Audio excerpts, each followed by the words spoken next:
Hello and welcome everybody. XPEV on 28th November. So it can be also called XPENG.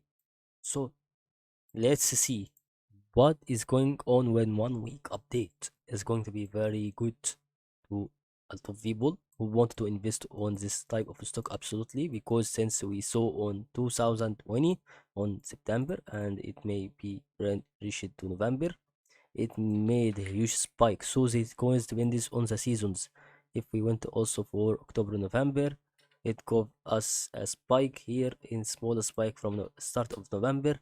However, this also depends on the number of candles that has been decreased, and the chance for the increase it's going to be depending on how much value it decreased since it started from here to this level, or since it started from here to this level. Because but the chance from this type, from this level to this level, it's going to be giving a great possibility to increase in momentum. Hope you benefit from what have been explained on this video.